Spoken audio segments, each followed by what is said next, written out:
Prototyping. The schools that actually go into their old buildings in the year that they're waiting for the new stuff to be built, take a chainsaw, and you don't actually have to do this, chainsaw, cut away the walls and bring in stuff, etc. That prototyping has been phenomenally successful in getting teachers to challenge teachers to start thinking differently about what it's going to be like in the new spaces. Teachers don't really read plans all that well. Not many of us do. We're not trained in that field. So looking at a set of plans and even architectural pictures is not quite enough. Go in and actually change the space. Another one is, a good strategy is, go into a classroom and take out 3/4 of the furniture. Get rid of it. And then just try teaching in that for a week, and then bring in different furniture and different arrangements, etc., and slowly but surely repopulate. I can almost guarantee you'll never get back to the carnage you had in there before.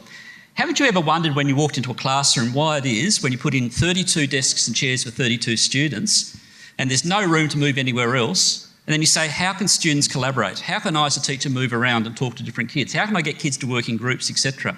So furniture is a really critical thing. Go back to the furniture, have a look at that and say, what happens if actually we throw it out? We did a great little project where actually we didn't tell the teachers about it. We enrolled them in the project. They came back after the holidays and 3 classrooms had changed totally. Sorry, 2 classrooms had changed totally, 1 changed a little bit. And some of the teachers are quite shocked. What do I do here? One classroom, for instance, had almost no furniture in it, just bean bags, that sort of thing, some whiteboards on the wall. Within a space of 6 months or so, the teachers had totally changed the way they taught. And that was with a budget of about $2,000. It was almost nothing.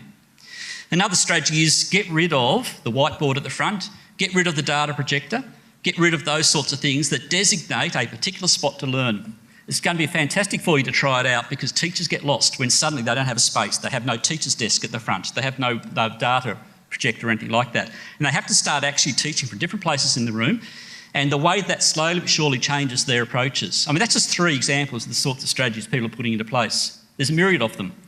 The big argument teachers make, quite rightly, I can't move the furniture around in my room because the next class comes in after 50 minutes. I've got a 50-minute lesson.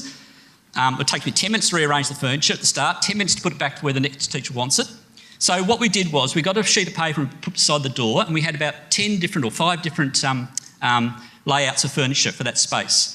And the teacher would come in and say to the kids, we want type D today, because the teacher knows what sort of activity they want to do. The kids, after a few weeks, have got this down pat. And within about 30 seconds, boom, it's changed to a type whatever. And then at the end of the lesson, quick, put it back into a type G or whatever, and it went back. So one sheet of paper on the door and a little bit of practice totally changed that way that room was being used. And the sorts of teaching and learning happened.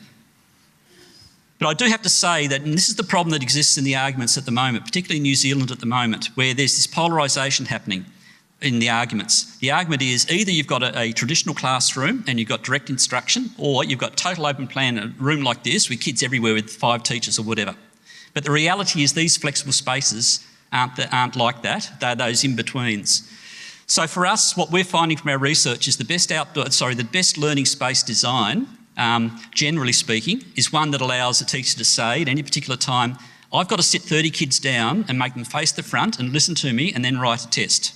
That's what I have to do for the next 30 minutes. Where's the room? Bang, and the room's available to them.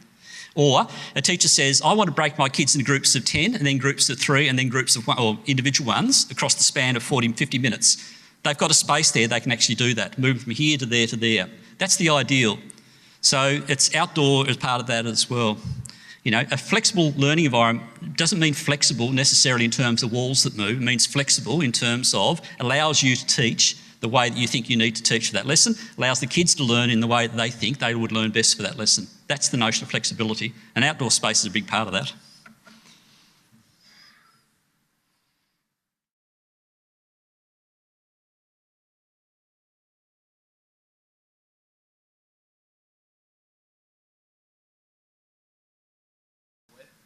Okay, the question was design technology, obviously important to your field. In terms of your STEM facilities, where that's been done in a way that can be flexible, because you've got dangerous equipment. Yep, go online, have a look at Churchy, have a look at a document called Finished Beginning. We worked with Churchy on a new design technology, a creative precinct it was called, which included engineering and design technology, as well as drama, visual art, etc. The way that we overcame the problem you're talking about there is we still kept individual classrooms. We put dangerous equipment still back in behind their closed doors, obviously lots of glass. But what we did though was we had more movable equipment, plus we had a central design studio, so a central spot. Because the reality was the amount of times that kids actually have to use the dangerous stuff that needs a higher degree of supervision, actually percentage-wise, is quite low. The reality is most of that time they're actually spent in collaboration with each other or working on their plans, etc., and doing the physical build.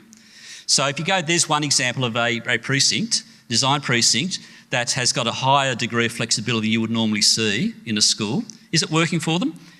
Yeah, Terry's been doing some follow-up work on it, and it's showing that after a period of time, the teachers are doing much more work where the technology people are talking to the engineering people who are talking to even the drama people about different approaches to teaching, but also about my kids are now doing such and such, can they come and do it in your classroom? Because of visibility lines and things like that, it can happen. Yeah. I just had a thought there when I saw that picture of an open plan space and they had artificial walls that they just put down the middle. And I wonder if that is because we still have to assess and report against a content-driven curriculum, whereas if the focus and the things that we had to report on were more like skills, dispositions, capabilities, then that would drive the type of learning that's occurring. So then you'd more often have students running around, collaborating, creating. And I just wondered if you had any thoughts about that. Yeah, I do. I think if you look at modern schools and these more flexible learning environments, from grade 7 through to grade 10, they're doing really well. I'm afraid we've got a system where the tail wags the dog, that the entry requirements scores to get into universities means that in grade 11 and 12, kids have to learn a different way, and more often than not it's teacher-centric, it's content-driven, and so those walls come back up, etc. Okay, what's in response to that? Make sure when you're designing your spaces, you've got spaces where teachers can still teach didactically, where kids can still sit down and face the front. But we don't have to use them all the time, but there are times where it is actually required. Until we get to the stage where universities like mine grow up and learn to actually do their own selection of students, not use a centralised standardised score, which is easy for them. Until that happens, we are going to be driven by the grade 11 and 12 mantra, and that is just a fact of life. I don't know about you guys, I get depressed when I see teachers are phenomenally good with grades 7, 8, 9s and 10s doing all this exploratory work and learning in fantastic ways. That same teacher walks into the grade 11 or 12 classroom and becomes a different creature altogether. And the kids. You do any work with kids and talking to them about what do you like about learning and teaching, etc. When you get to grade 11 and 12, their attitudes change. All of a sudden it's about the content, there's no I, there's no me in it. I'm actually have to produce this blah, blah. The stress levels go up. So I'd love to see us change the system. The entrance requirement in university is the critical thing. How do we get universities to do their own folio assessments, do their own interviews, do their own methods, badging systems for learning, I don't know what. We have to do it better because schools at the moment are simply responding to that and they can't really do a lot about it. And teachers are responding to what schools need. Yeah. You have shone a light on pathways into innovative learning spaces for teachers. And I like the bit that you talked about where you said, as opposed to handover and hope. I think that's a key point as well. So thank you very much. Thank you very much. Thank you.